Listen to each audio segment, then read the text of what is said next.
Disse eu, o livro do Gênesis, capítulo 3, versículo 14. Então o Senhor Deus disse à serpente: porquanto fizeste isto, maldita serás, mais que toda fera e mais que todos os animais do campo. Sobre o teu ventre andarás e pó comerás todos os dias da tua vida.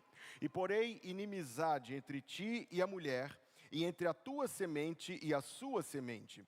Esta te ferirá a cabeça, e tu lhe ferirás o calcanhar. E a mulher disse: multiplicarei grandemente a tua dor e a tua conceição, ou concepção. Com dor darás à luz filhos, e o teu desejo será para o teu marido, e ele te dominará. E a Adão disse: porquanto deste ouvido à voz de tua mulher, e comeste da árvore de que te ordenei, dizendo: não comerás dela, maldita é a terra por causa de ti, com dor comerás dela todos os dias da tua vida. Espinhos e cardos também te produzirá, e comerás a erva do campo. No suor do teu rosto comerás o teu pão, até que tornes a terra, porque dela foste formado, porquanto és pó, e em pó te tornarás. E chamou Adão o nome de sua mulher Eva, porquanto era a mãe de todos os viventes. E fez o Senhor Deus a Adão e a sua mulher túnicas de peles, e os vestiu.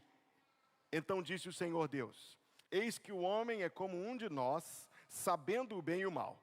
Ora, para que não estenda a sua mão, e tome também da árvore da vida, e coma e viva eternamente, o Senhor Deus, pois, o lançou fora do jardim do Éden, para lavrar a terra de que fora tomado.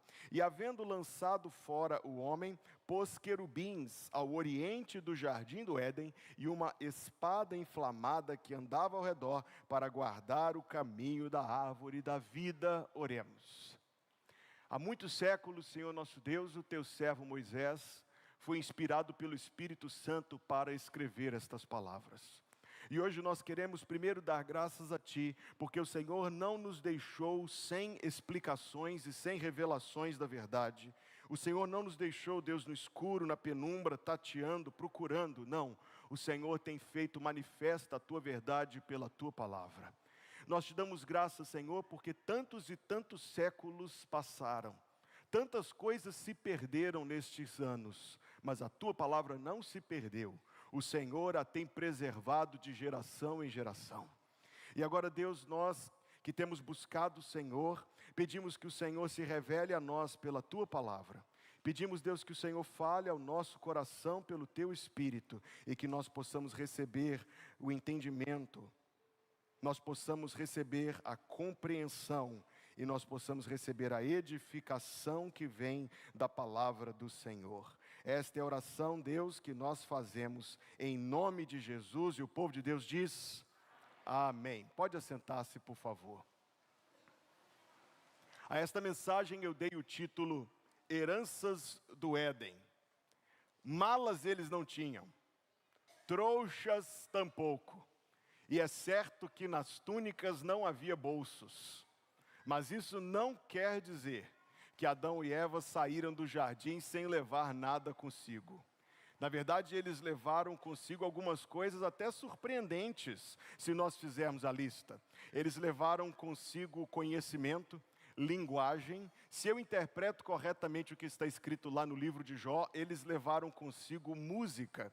Alguns dos eminentes criacionistas do nosso tempo afirmam que eles levaram não somente isso, mas o domínio do fogo, a roda, várias ferramentas cortantes absolutamente necessárias para a sobrevivência fora do jardim, e alguns afirmam que até mesmo eles já saíram do Éden alfabetizados. Eu não estudei esse assunto o suficiente, não posso afirmar que sim, mas eu acho uma ideia muito interessante. A lista de coisas que eles levaram do Éden não é pequena, mas eu quero ver com vocês 4 coisas principais que Adão e Eva levaram do Éden e transmitem a nós, as quais são promessa, explicação, esperança e livramentos. Promessas, explicações, esperança e livramento. Você sabe que eu estou numa série de pregações sobre a família na Bíblia. As minhas pregações são extraídas do livro do Dr. David Merck, que vai estar conosco no mês de julho, um maravilhoso livro chamado Comentário Bíblico Lar, Família e Casamento, e eu não poderia recomendar mais a leitura desse livro para a sua edificação, para o seu crescimento bíblico. Eu tenho extraído algumas lições.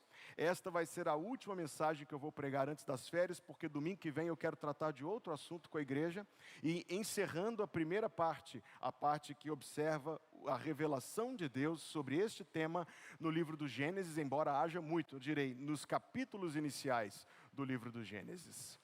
Observe o versículo 15. O versículo 15 é tido ao longo dos séculos como um versículo de suma importância. Quando você lê obras teológicas, Gênesis 3,15 recebe o nome de proto-evangelho.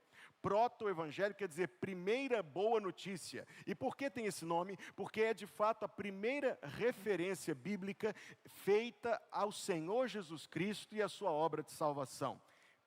Versículo 14, o Senhor Deus disse à serpente, não é uma cobra, não é um ofídio, ele está se dirigindo ao próprio inimigo de nossas almas, Satanás. Porquanto fizeste isto, maldita serás mais do que toda fera, e mais do que todos os animais do campo, sobre o teu ventre andarás e pó comerás todos os dias da tua vida. Eis o proto-evangelho do versículo 15, porém inimizade entre ti e a mulher, entre a tua semente e a sua semente, esta, a serpente da mulher, te ferirá a cabeça, e tu, a serpente, lhe ferirás o calcanhar.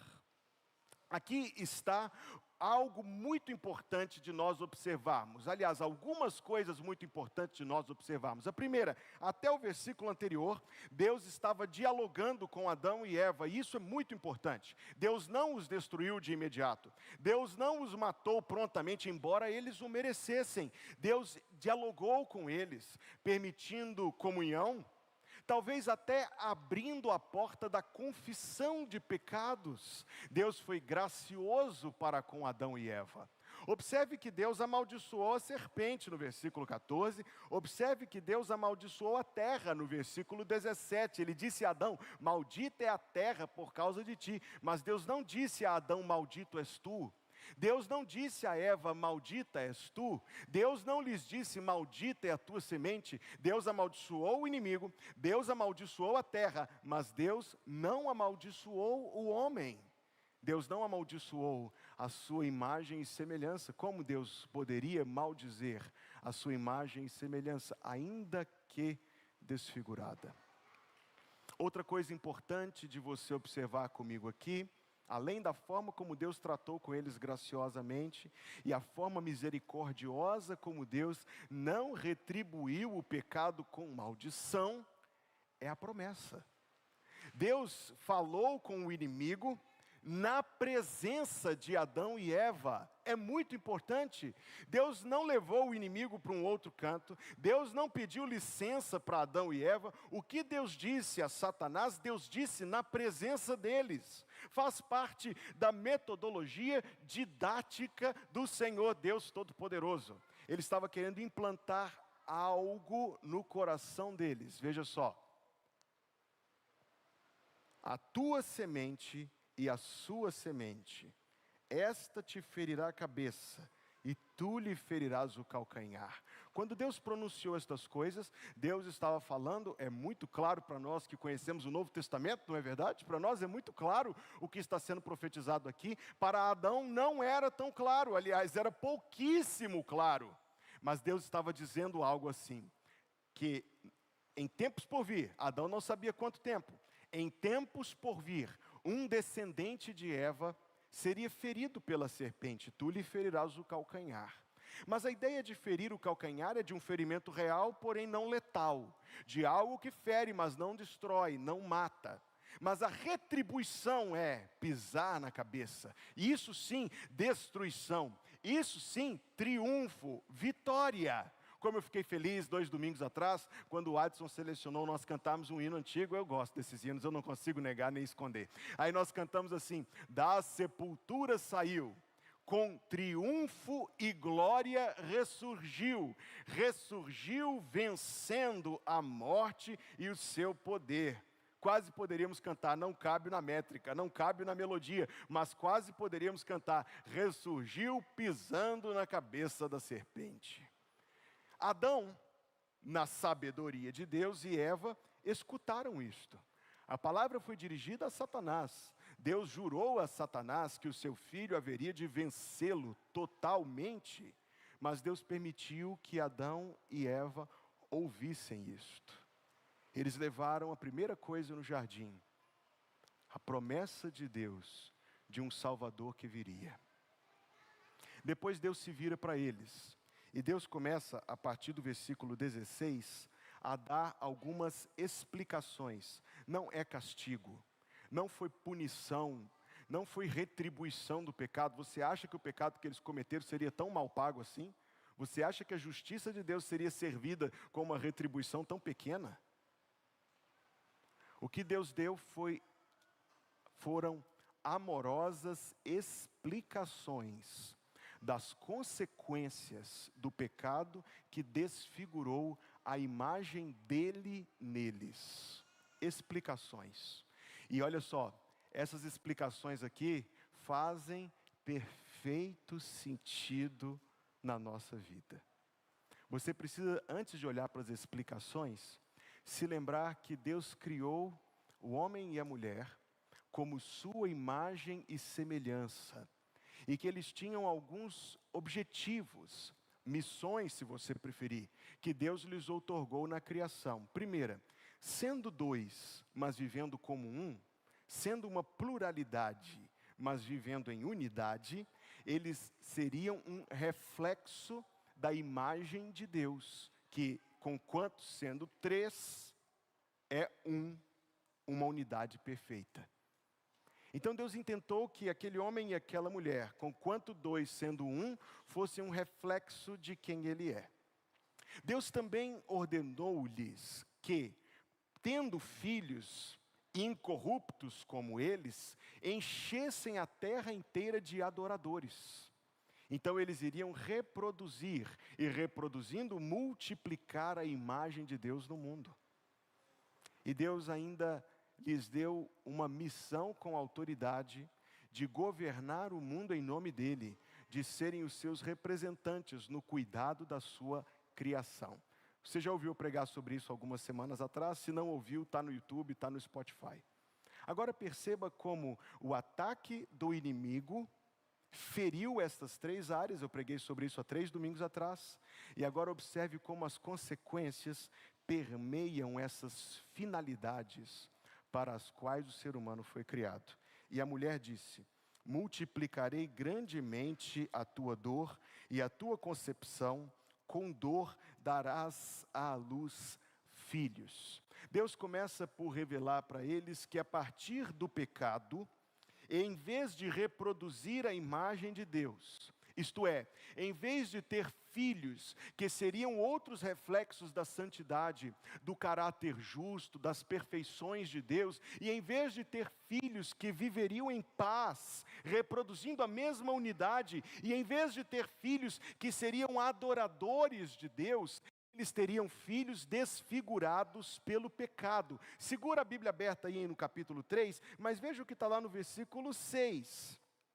E aconteceu que, como os homens começaram a multiplicar-se sobre a face da terra, e lhes nasceram filhas, veja o versículo 5 agora, viu o Senhor que a maldade do homem se multiplicara sobre a terra, e que toda a imaginação dos pensamentos de seu coração era só má continuamente.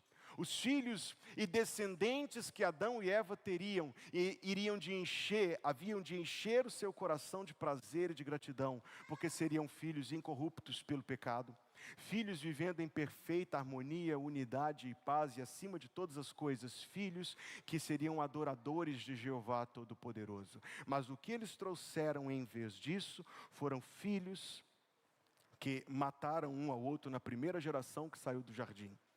Filhos que passaram a viver em decadente pecaminosidade, imoralidade e incredulidade, usando todos os dons e as dádivas de Deus de maneira pervertida e corrupta, aquilo que Deus deu para servir ao bem, usando para servir ao mal. Eva ouviu uma explicação de Deus. A explicação de Deus seria que ela teria dor.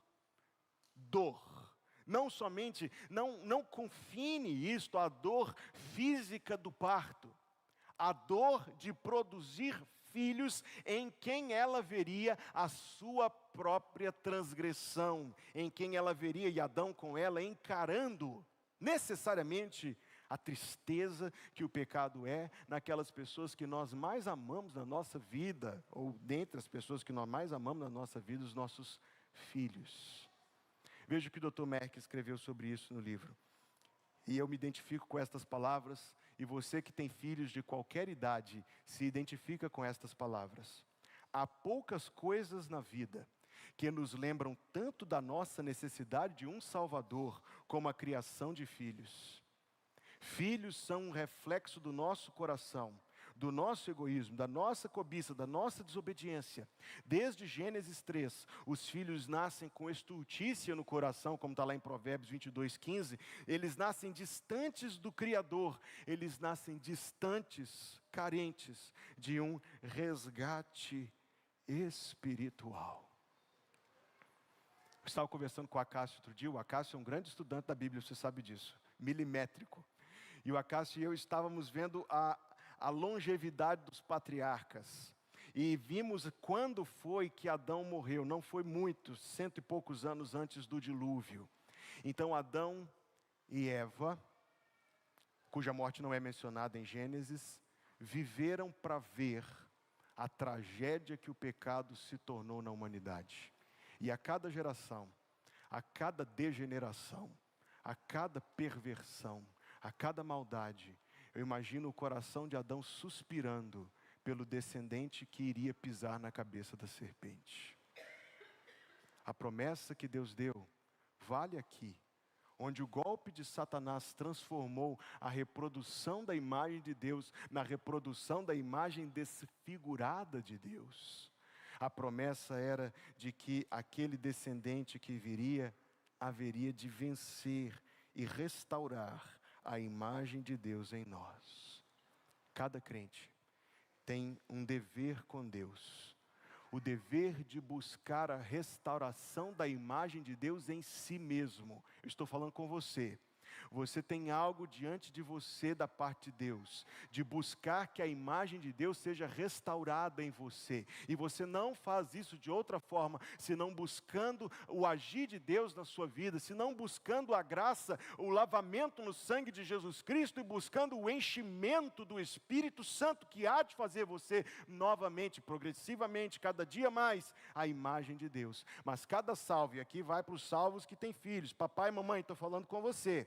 Você tem o dever de trabalhar incansavelmente com Deus para levar os seus filhos à salvação e para levar seus filhos ao desenvolvimento de um caráter cristão. Hoje de manhã eu cheguei, fui lá na secretaria e perguntei para a Aline assim: irmã, quantos bebês a gente tem para apresentar hoje? Ela falou assim: pastor, nenhum. Eu falei: o quê? Eu não sei mais dirigir culto sem apresentar bebê, não. Perdi o costume. Mas todas as vezes que nós apresentamos bebês, eu temo que esteja ficando repetitivo, mas eu não posso deixar de falar as mesmas coisas. Eu digo para os pais que eles têm o dever de educar os seus filhos no temor e na retidão do Senhor, e buscar o desenvolvimento, a formação de um caráter cristão e a salvação dos seus filhos. Suspire, não gema pelo vestibular, não fique aflito pelo curso, pelo menos não mais do que quantas coisas do Senhor. Não, em nome de Jesus, papai e mamãe, estou falando com você. Não dê mais importância para o inglês, para o Enem, para o karatê, do que para a escola bíblica dominical, do que para o culto doméstico, do que para a oração, do que para a memorização da palavra de Deus, do que para o temor do Senhor. Saiba que Deus não vai, no dia que Ele for te avaliar lá, no dia que você for comparecer ante o tribunal de Cristo, Deus não vai perguntar em que faculdade seu filho estudou.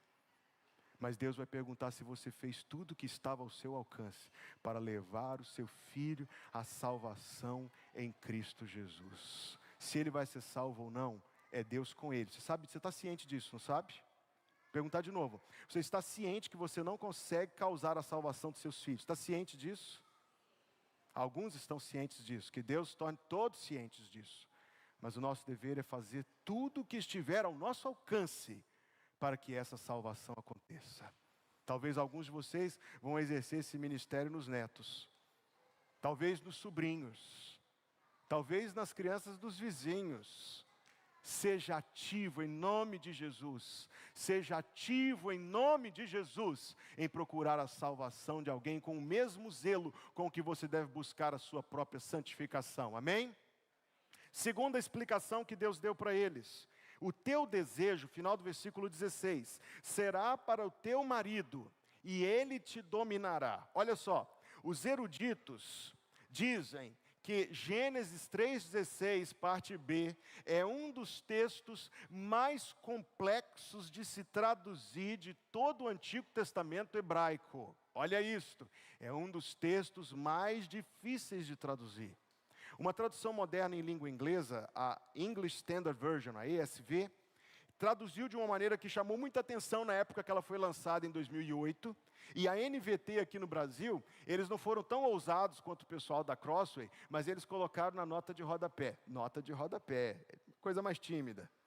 Eles colocaram a tradução assim: você desejará controlar o seu marido, mas ele a dominará. É uma forma de traduzir isto. Eu não vou me aventurar aqui, meu hebraico é pouquíssimo, paupérrimo, viu? Eu direi o seguinte: Deus está explicando para eles que por causa do pecado, eu quero que você me escute com muita atenção, por causa do pecado, o casamento, e aqui eu vou explicar daqui a pouquinho que eu estou falando sobre casamento, tá? Deus está explicando para eles que o casamento, que na mente de Deus e nos planos de Deus, era para ser a união mais íntima, harmoniosa e feliz da experiência humana, vai se tornar uma união conflituosa, desafiadora. Aquilo que para Eva era para ser natural, ter prazer em ser a auxiliadora do seu marido, se corrompeu, se perdeu, se quebrou. Você viu o que Adão fez com ela na última pregação que eu preguei nesse texto? Adão disse para Deus assim: mate ela, não mate a mim, não, mate ela.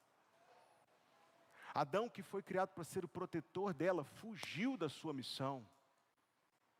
Então Deus está explicando para eles que dali para frente, o casamento, que Deus tinha inicialmente pensado para ser a união mais íntima, harmoniosa e feliz da experiência humana, iria se tornar algo marcado por conflito, dificuldade, pela inversão dos papéis ou a fuga dos papéis, por dificuldades. Vou resumir. Deus está explicando para eles que o pecado trouxe muitas dificuldades para a vida conjugal. Não pense que ao falar assim, olha, escute isso aqui, que isso aqui é importante, olha para mim. Ao falar assim, eu não estou recortando a humanidade entre uma categoria de casados e uma subcategoria de não casados. Não me interprete dessa forma. Eu estou dizendo o seguinte: estes problemas existem entre todas as pessoas. E eles são sentidos especialmente na mais íntima e próxima união e relacionamento de todos, que é o do casamento. Esse não é um problema exclusivo de marido e mulher. Só é sentido mais. Porque não existe união mais íntima, não existe união mais próxima do que esta.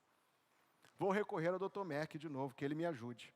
A mutualidade do casamento, já prejudicada na queda, é substituída por uma ordem que contém em si mesma as sementes da brutalidade, do ressentimento, da rivalidade e do conflito. Mesmo que o casamento continue, sua realização apropriada se torna infinitamente mais difícil.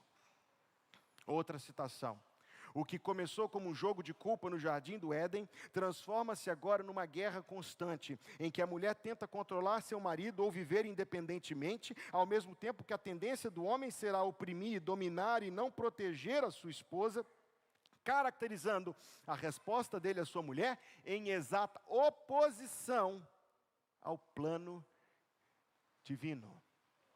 Agora pegue isso aqui que eu falei guarda no seu coração, tá certo?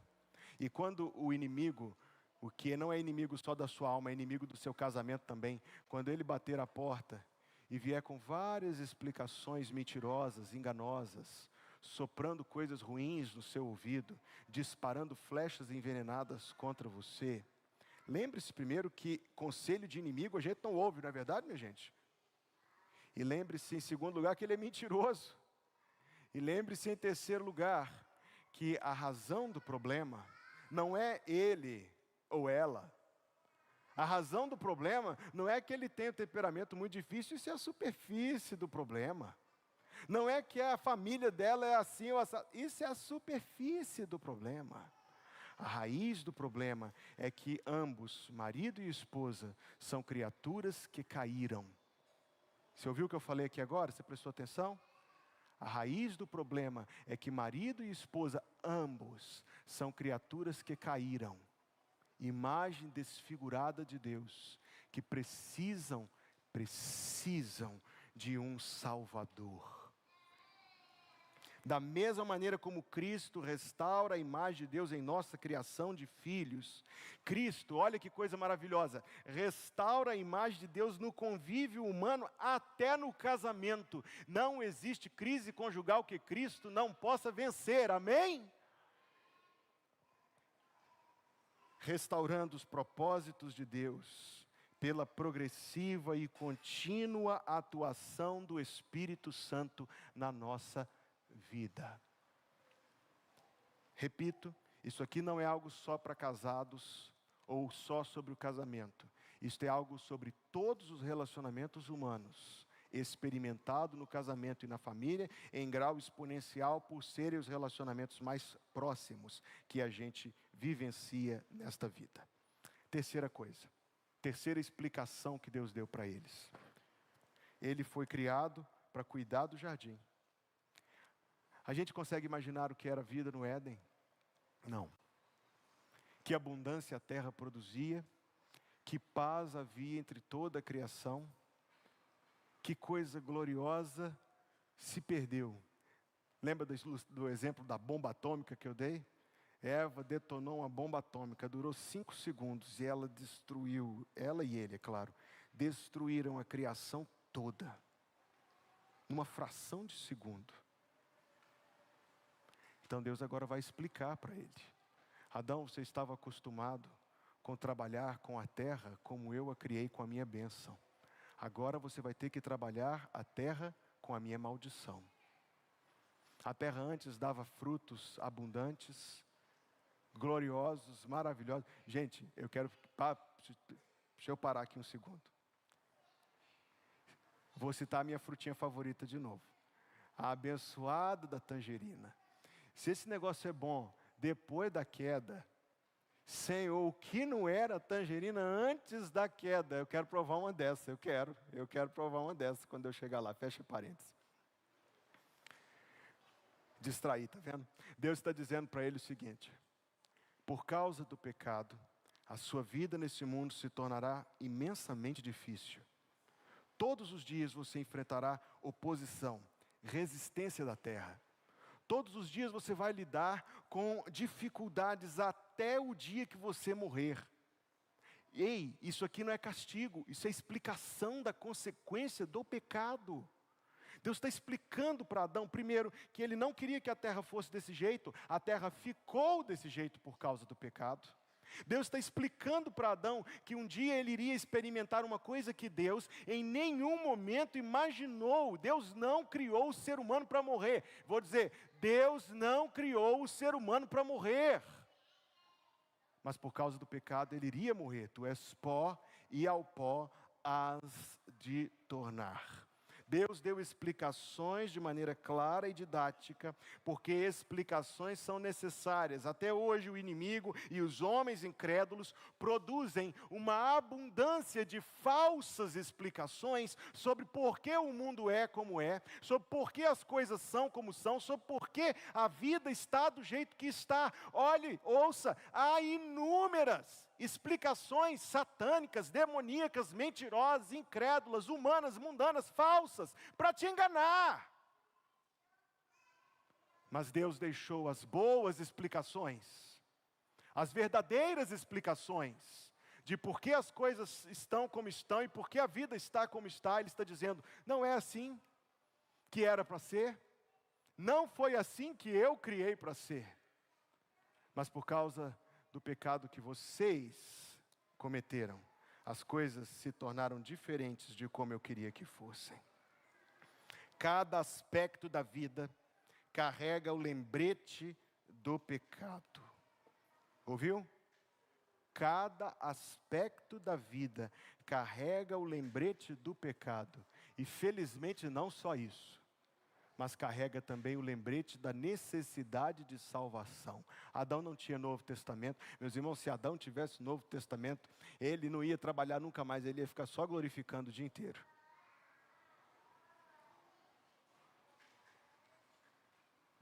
Toda a tragédia que esta passagem nos revela, que Deus está explicando aqui, deve nos encher o coração de gratidão a Deus, que já nos deu o Senhor Jesus para nos salvar sobre a cruz.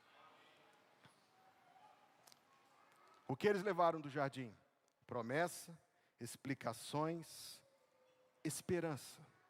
O versículo 20, ele parece meio descabido aqui, porque parece que no meio do diálogo tem uma quebra, parece até ser coisa posterior, depois que eles saíram do jardim, mas diz assim, e chamou Adão o nome da sua mulher Eva, porquanto era a mãe de todos os viventes. Mas é aqui que eu interpreto que eles levaram consigo, não tinha mala, não tinha trouxa, não tinha bolso na túnica, mas no coração eles levaram esperança. Ele deu um nome para ela que significa mãe, e necessariamente implica a expectativa do descendente. Eles estão novamente unidos, apesar de tudo o que aconteceu, nós os vemos unidos novamente refletindo de maneira imperfeita agora a imagem de Deus. Eles se unem de novo para trazer filhos a este mundo, ainda que haveriam de sustentar e ver a tragédia da queda. Eles também estavam na expectativa de que viria o descendente que esmagaria a cabeça da serpente. Ele dá um nome, ela aceita. A representação volta em cena. Não foi a reparação, nem a restauração, mas foi o começo, foi o princípio da esperança e da fé na promessa de Deus e naquilo que Jesus haveria de trazer. Preste atenção nas próximas palavras, elas são muito importantes. E fez o Senhor Deus a Adão e a sua mulher túnicas de peles e os vestiu. Deus deu para eles agora livramento, é a quarta coisa. Eu disse que eles levaram promessa, explicações, esperança e livramento. Deus proveu para eles livramento da vergonha da nudez.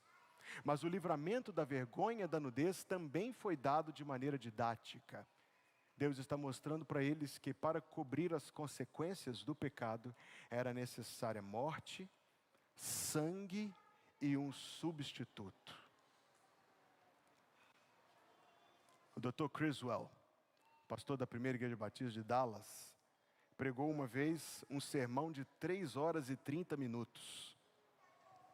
Não vou fazer isso com vocês, não por enquanto. O título do sermão era O Rio Vermelho.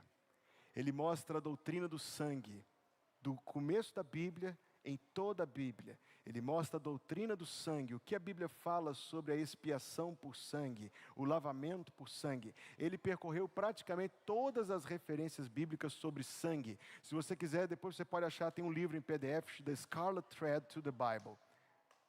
Veja só, o Rio Vermelho. E naquele livro muito interessante, ele diz que aqui é a nascente do rio de sangue.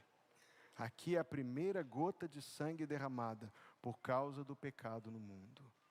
Deus proveu para eles, por meio de sangue e sacrifício, um livramento da vergonha do pecado. Isso faz sentido para você que conhece o Novo Testamento? Isso faz sentido para você que conhece o sangue de Jesus que nos lava e purifica de todo pecado?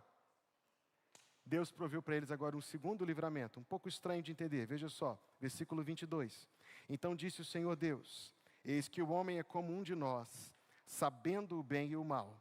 Ora, para que não estenda a sua mão, e tome também da árvore da vida, e coma e viva eternamente, O Senhor Deus, pois, o lançou fora do jardim do Éden, para lavrar a terra de que fora tomado. E havendo lançado fora o homem, pôs querubins ao oriente do jardim do Éden, e uma espada inflamada que andava ao redor, para guardar o caminho da árvore da vida. Isso aqui foi um livramento, sabia? Foi um livramento, eu vou te dizer de quê? Foi um livramento de que Adão e Eva vivessem uma vida infinita debaixo do pecado e separados de Deus. É melhor morrer do que viver separado de Deus. Deus os livrou de uma vida absolutamente miserável.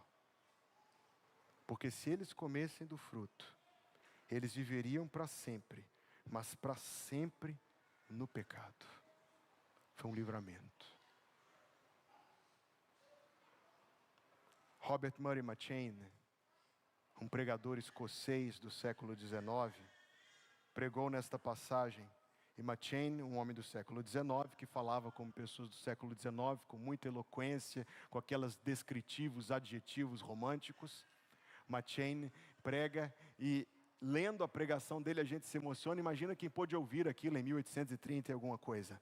Ele diz: o segundo Adão, Jesus, tomou no peito a espada flamejante na cruz, para abrir para nós o caminho que leva à árvore da vida, para que, libertos do pecado, nós comamos do fruto e vivamos eternamente com Deus.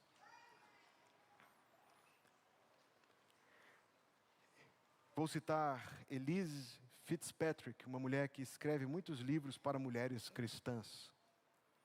Para renascermos para essa nova imagem, essa imagem restaurada, precisamos entrar num outro jardim, onde havia uma espada flamejante que foi cravada no lado, ela está citando McCheyne aqui, uma espada flamejante que foi cravada no lado do perfeito Deus homem, enquanto estava pendurado no madeiro. Precisamos comer e beber dessa árvore do Calvário, para conhecer a verdade que pode refazer, olha isso aqui, para conhecer a verdade que pode refazer a nossa mente, coração e vontade. Precisamos ir a Cristo, confessando não somente os nossos pecados, mas também nossos desejos pecaminosos e arrependendo-nos dele. É somente pela fé em Cristo que nós podemos recuperar o acesso ao paraíso. É somente pelo sangue de Jesus que nós podemos ser restaurados progressivamente e um dia perfeitamente em imagem e semelhança de Deus. O que eles levaram com eles do jardim? A promessa da vitória sobre Satanás. A explicação de que o mundo não é do jeito que Deus queria que fosse. Eles levaram a esperança que para nós é consumada e fé salvadora em Jesus. Eles levaram os livramentos da vergonha e do pecado sem fim. Pedi o pessoal para colocar uma imagem agora, um sucinto auxílio visual. Eu não tenho muita habilidade nessas coisas e você verá que não, onde eu tento mostrar para vocês. Depois eu vou mandar isso no grupo informativo para você poder ler melhor, combinado? O propósito original era refletir a imagem de Deus. A consequência do pecado, conflito, especialmente no casamento. Na redenção, eu escrevi redenação aí, desculpe, é redenção. Na redenção, nós temos isso restaurado.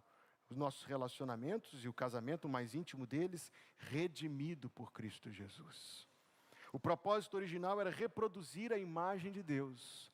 A consequência do pecado é dor na criação de filhos. Mas aquilo que a redenção nos possibilita, redimir a paternidade, redimir a criação de filhos. O propósito original era representar a imagem de Deus, governar a terra em nome de Deus. A consequência do pecado, trabalho doloroso e morte. Aquilo que a redenção traz para nós, a redenção do trabalho, trabalhando para a glória de Deus e servindo o Senhor Jesus Cristo. Eu vou mandar essa imagem no grupo informativo para você ter acesso. Se você não está no grupo informativo, procure a secretaria da igreja para ser adicionado. Vou concluir. Deus nos dá uma explicação. Então não nos deixemos enganar pelas mentiras desse mundo, amém? Deus nos deu a Adão, Eva e nós, os seus herdeiros, a promessa de um Salvador. A cada vez que nós vivermos as consequências do pecado, nós devemos recorrer ao nosso Salvador. Elas estão presentes na sua vida todos os dias, em todas as áreas do seu viver e do meu também. Então nós podemos recorrer a Jesus Cristo. Hebreus 4, meus amigos, nós temos um sumo sacerdote que se compadece de nós e que pode nos ajudar.